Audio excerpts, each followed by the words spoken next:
अस्सलाम वालेकुम व्यूअर्स, मैं हूं मोहम्मद अनीब अफजल, आपकी खिदमत में हाजिर। सबसे पहले तो अनीब प्रॉपर्टी एडवाइजर्स में आपको खुशामदीद कहता हूं और इसके बाद मैं आपको बताता चलता हूं कि आज मैं जिस टॉपिक पे बात करने के लिए जा रहा हूं वो है रियल एस्टेट का।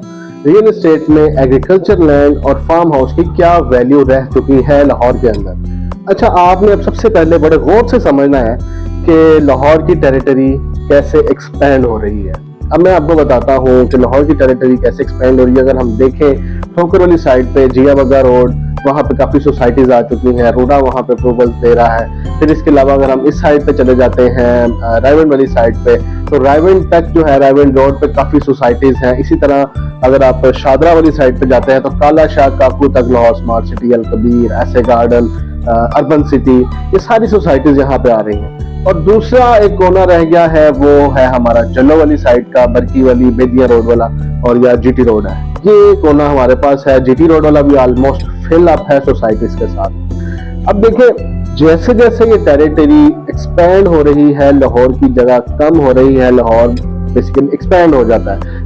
बाकी जो अंदरून लाहौर था या जो आबादी वाली जगह थी वो तो जाहिर है फिल हो चुकी हैं, और जब शहर भर जाता है तो शहर के कोनों पे जाया जाता है। अब मैं आपको मिसाल देता हूँ कि मिसाल के तौर पे अगर 50-60 लाख का एकड़ था रायवन रोड के पास, तो जब से वहां पे सोसाइटीज आना शुरू हो गई, जैसे ही एक कमर्शियल रोड बन गया, तो वहीं पे जो एकड़ है वो 6-6 करोड़ का, 7-7 करोड़ का एकड़ बन गया था। इसी तरीके से अगर आप काला शाह काकू वाली साइड पे जाएं, वहां पर भी इस टाइम हाइप क्रिएट हुई है एकर्स के अंदर, एग्रीकल्चर लैंड के अंदर। दूसरी तरफ अगर आप वो जिया बगा रोड पे जाएं तो वहां पर भी ऐसा ही है। अब वहां पे सोसाइटीज का रुझान बहुत ज्यादा, फार्म हाउसेस का रुझान वहां पे खत्म हो रहा है। पहले वहां पे जरूर था, लेकिन अब जो जो सोसाइटीज बढ़ रही हैं और ये चीजें आ रही हैं, तो ये रुझान वहां पे कम हो रहा है। अच्छा जी, अब जो मेन एरिया है जो फार्म हाउसेस के लिए रह गया है, क्योंकि इस साइड से जो जल्लो वाली साइड है, जो वाघा बॉर्डर वाली साइड है, जाहिर है वो तो फिक्स्ड है ना, वहां से लाहौर की टेरिटरी एक्सपैंड नहीं हो सकती, क्योंकि ऑब्वियसली आगे इंडिया है। इस साइड पे तो कोई ऐसा इशू नहीं है, यहाँ पे तो कोई बॉर्डर नहीं है। तो अब उस साइड पे मैं बात करता हूँ कि वहां पे एग्रीकल्चर लैंड और फार्म हाउसेस की वर्थ क्यों बढ़ती जा रही है। अब देखिए, जैसा मैंने आपको बताया, जैसा कि उस साइड पे सोसाइटीज आ रही हैं, ठीक है, गौर से समझिएगा इस चीज को। उस साइड पे सोसाइटीज आ रही है, रुझान कम हो रहा है, ठीक है, और वहां पे इंस्टॉलमेंट वाली सोसाइटीज आ चुकी हैं, तो वहां पर भी एग्रीकल्चर लैंड का रेट बढ़ रहा है। लेकिन जो फार्म हाउसेस का कंसेप्ट है वो सारा शिफ्ट हो गया है बरकी रोड, बेदिया रोड और ये जल्लो वाली साइड। वहां पे ये कंसेप्ट खत्म हो रहा है कि वहां पे फार्म हाउसेस का जो सिस्टम है वो थोड़ा सा कम हो गया, क्योंकि वहां पे रेजिडेंसी बहुत ज्यादा आ रही है। ठीक है जी, अब जितने इन्वेस्टर्स हैं, जो छोटे इन्वेस्टर्स हैं या बड़े इन्वेस्टर्स हैं या कोई फार्म हाउसेस के प्रोजेक्ट्स वाले, वो आ गए बरकी रोड पे या बेदिया रोड पे। अब बेदिया रोड पे क्या हुआ कि वहां पे डीएचए, बरकी रोड पे क्या हुआ कि वहां पे डीएचए, तो उसकी वजह से जैसे डीएचए डेवलप हुआ, तो जो जमीन 20 लाख भी कनाल बिक रही थी, वो वहां पे 95 पर कनाल, 1 करोड़ पर कनाल पे चलेगी। इसी तरह अगर आप बीआरबी से इसी तरह तकरीबन 10 से 12 किलोमीटर आगे जाते हैं बरकी रोड पे, तो वहां पे कई सोसाइटीज ऐसी हैं जो 60 से 65 लाख पर कनाल जो है वो अपना उन्होंने रेट निकाला हुआ है। तो ऐसे ही बेदिया रोड है, बेदिया रोड पे हमें कुछ चीजें सस्ती मिल जाती हैं नहर क्रॉस करके। तो अब मैं आपको बताता हूँ कि जल्लो में क्या कंसेप्ट क्रिएट हो चुका है। जी, जल्लो का जो कंसेप्ट है वो इस तरह का क्रिएट हुआ है कि यहाँ पे चूंकि लोगों का रुझान बढ़ता जा रहा है, लोगों का रुझान बढ़ने की वजह से, यहाँ पर फार्म हाउसेस की तादाद बढ़ने की वजह से जितना रुझान है वो सारा एग्रीकल्चर लैंड पे आया है। अब जितना एग्रीकल्चर लैंड है वो जो अगर 80-80 लाख का मिलता था, वो तकरीबन 1.5 करोड़ 160 की डिमांड पे चला गया हुआ है। कहीं पर तो 2-2 और कहीं पर 3.5 करोड़ भी है। अगर आप मिन्हाला वाली साइड पे जाते हैं तो वहां पे तकरीबन 2.5 से 3.5 करोड़ पर एकड़ जो है रेट चल रहा है। इसी तरह अगर हम वाघा की तरफ आते हैं, वाघा में भी ऑलमोस्ट ऐसा ही रेट है, तकरीबन 2 करोड़ से लेकर 3.5 करोड़ तक आपको वहां पे ऐसी जगह मिलती है। और अगर आप वहां पे फार्म हाउसेस के लिए जाते हैं तो नियरली 45 लाख पर केनाल, 40 लाख पर केनाल, 50 लाख पर केनाल, इस तरह आपको मिल रहा है ऑन वाघा बॉर्डर। ठीक है, उसकी रीजन क्या है? अब आप देखिए, जीटी रोड सारा फिलअप है, आपका केनाल रोड सारा फिलअप है, आपका बरकी रोड सारा फिलअप है। तो अब जब जगह रह ही पूरे लाहौर में, जो लाहौर की टेरिटरी है उसमें जो जगह रह ही गई है वो है बीआरबी नहर के बाद। तो जब वो जगह रह गई है, अब ऐसा नहीं है कि हम सोचते हैं कि बीआरबी के बाद तो बॉर्डर है, इधर ये हो जाएगा तो उधर वो हो जाएगा। उधर माशाल्लाह लाखों में आबादी है। तकरीबन जो मेरी वर्किंग है वो तकरीबन बीआरबी के पार 110 के करीब छोटी छोटी सोसाइटीज, और जो इसकी आबादी है वो लैक्स में जा चुकी है। यहाँ पर तकरीबन मैंने सुना है कि 12 से 13 लाख के करीब जो है बीआरबी की टेरिटरी के पार में जो है आबादी है। अच्छा देखिए, वहां पे तो काफी पुरानी आबादियां भी आबाद है। मिनहाला बहुत पुरानी आबादी है, तकीपुर, छापा, ये सारी बहुत पुरानी आबादी है वहां पे। वागा बहुत पुरानी आबादी है। तो अब देखिए जैसे जैसे कंसेप्ट बढ़ता जा रहा है, जाहिर है ये साइड फिल होती जा रही है, तो सारा रुझान उस तरफ है, वहां पर हाइप क्रिएट हो रही है।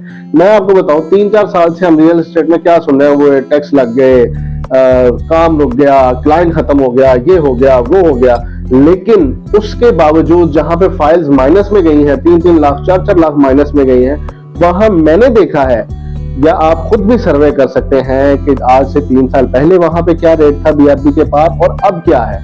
तो अभी भी वहां पे काफी जगह अवेलेबल है, जिसकी वजह से मजीद हाइप क्रिएट हो रही है। अच्छा, इसके साथ साथ मैं आपको बताऊं कि जल्लो के पार लास्ट 3 इयर्स या 4 इयर्स में किसी ने अगर 1 करोड़ का एकड़ लिया था, तो उसका एकड़ जो है वो ऑलमोस्ट 160 के करीब जा चुका है। यानी कि 3 साल में अगर आपको ये फायदा हो रहा है, मिसाल के तौर पे अगर आपने कुछ 7 एकड़ का बैच उठाया हुआ था, तो 7 करोड़ की आपकी डील थी, तो आप यूं समझ लें कि आपका 3 साल के अंदर, 4 साल के अंदर ये तकरीबन जो है आपको कम से कम 3-3.5 करोड़ का प्रॉफिट मिल चुका है। ठीक है जी, ये यहाँ का कंसेप्ट है। देखिए रियल एस्टेट को बड़ी ही चालाकी से, बड़ी ही समझने के अपने क्लेवर माइंडसेट के साथ आपने इसमें इन्वेस्टमेंट करनी होती है, ये चीज देखनी होती है, रिसर्च बहुत जरूरी है। तो जल्लो के पार और ये इस साइड पे जितनी भी बीआरबी नहर क्रॉस करके अगर मैं आपको कहूँ कि आप यहाँ पे इन्वेस्टमेंट करें, तो इसमें कोई ऐसा शक नहीं है कि अगर आप 1 एकड़ उठाते हैं तो 2-3 साल के बाद या 4 साल के बाद या मैक्सिमम 5 साल के बाद यहाँ पे आपको बहुत ज्यादा फायदा होने वाला है। उसकी रीजन क्या है? रीजन ये है कि एक तो सोसाइटीज का, छोटी छोटी सोसाइटीज का रुझान बढ़ा है, फार्म हाउसेज का रुझान उधर बढ़ा है। अब जो फार्म हाउसेज हमने आज से 3-3 साल पहले 20-20 लाख पर केनाल के हिसाब से सेल किए थे, जो लैंड था फार्म हाउसेज का, वो वही जो जगह है वो 35 लाख पर केनाल के हिसाब से वहां बिक रही है। तो उसकी रीजन यही है। तो बेसिकली मेरा आपको ये मशवरा है कि अगर आपके पास इस तरह के इन्वेस्टमेंट्स हैं और आप परेशान है कि यार रियल एस्टेट में ये हो गया तो वो हो गया, तो इस चीज को साइड पे रखें, क्योंकि आपने ही इस मार्केट को चलाना होता है। अगर आप लोग इन्वेस्टमेंट करेंगे तो रेट बढ़ेगा, अगर आप छोड़ देंगे तो रेट रुकता है। ठीक है, लेकिन अब मैंने आपको बताया कि इस साइड पे तो रुझान इस तरह से कम हुआ कि जाहिर है जगह फिल हो गई, जगह महंगी हो गई, किसी के पास इतनी अमाउंट नहीं है या उसको रिटर्न ओवर इतना नहीं मिलता। तो अब आपने उस तरफ जाना है जहां पे हाइप क्रिएट हो रही है। जल्लो वाली साइड पे, वागा साइड पे, बेदिया, बरकी, ये सारा उस साइड पे हाइप बहुत ज्यादा क्रिएट हो रही है। कि पिछले 3-4 साल से ये काम शुरू हुआ है, तो ये आहिस्ता आहिस्ता तकरीबन मजीद जो आपके 5-7 साल है, ऐसे हाइप क्रिएट होती रहनी है। इसने भी अपने पीक पर पहुंचना है, क्योंकि जो मेरी असेसमेंट है उस पे नॉलेज के मुताबिक कई ऐसी चीजें जो गवर्नमेंटल उस पे है, और कुछ समझ लें कुछ ऐसी मार्केट्स भी गवर्नमेंट के प्लान में है। वहां पर जो एशियन मार्केट भी है, इस तरह की और भी प्लान्स हैं, लेकिन वो जाहिर है मैं आपको तभी बता सकता हूँ जब वो मुकम्मल अप्रूवल शो होगी, लेकिन गवर्नमेंट प्लान्स में है ये चीजें। तो दोस्तों, अगर आप जल्लो वाली साइड से, वागा वाली साइड से, बरकी वाली साइड से, बीआरबी वाली, बेदिया वाली साइड से यहाँ पे आप इन्वेस्टमेंट करना चाहते हैं, तो यहाँ पे आपको तकरीबन जो है मैक्सिमम जो है, जो ज्यादा रेट है वो 3.5-4 पर करोड़ आपको मिलेगा। और कम से कम आपको जितना आप आगे जाते जाएंगे उतना रेट आपका कम होता जाता है। तो यहाँ पे आपको तकरीबन 90 से शुरू होता है, 90 पर एकड़, और तकरीबन 3.5 तक भी जाता है। ठीक है, और अगर आप केनाल्स में आते हैं तो केनाल में आपको 25, 28, 30, इवन समटाइम्स आपको अगर आप थोड़ी सी वर्किंग ज्यादा करते हैं तो 22-23 में भी आपको पर केनाल कोई चीज मिल जाती है। तो दोस्तों उसमें ये होता है कि अगर आप ज्यादा चीज ले रहे हैं, लाइक अगर आप एकड़ लेते हैं, तो अगर आप छापा वाली साइड पे हैं तो तकरीबन 160-70 की रेंज में आपको एकड़ मिलता है। ठीक है जी, और अगर आप थोड़ा सा आगे जाते हैं, नरवड़ वाली साइड पे जाते हैं, तो वो 90 के करीब भी मिलता है, 85 में भी मिलता है एकड़। लेकिन अगर आप केनाल लेते हैं तो जाहिर है उसमें कटिंग छोटी करनी पड़ जाती है, तो उसका थोड़ा सा बजट हाई करना पड़ जाता है। तो लाइक अब यहाँ पे मैं आपको जैसे बताया कि 35 लाख फी केनाल भी है, 45 लाख फी केनाल भी है, 40 लाख फी कैनाल भी है, इवन 30 लाख भी है, 25 भी है। अगर आप थोड़ी और वर्किंग करते हैं या 4-5 कैनाल लेते हैं तो मे भी आपको 22-23 लाख पर कैनाल के हिसाब से चीज़ मिल सकती है। तो दोस्तों, आप लाहौर में, इस्लामाबाद में या कहीं भी जो मेन सिटीज़ हैं, आप इन्वेस्टमेंट करना चाहते हैं या आपको कोई कंसल्टेंसी चाहिए उसके उस तरफ से, तो आप ज़रूर अपने भाई से और मेरी टीम से ज़रूर फ्री ऑफ कॉस्ट, फ्रीली, किसी टाइम की कोई पाबंदी नहीं है, आप 24/7 कॉल कर सकते हैं, आपकी भरपूर रहनुमाई की जाएगी।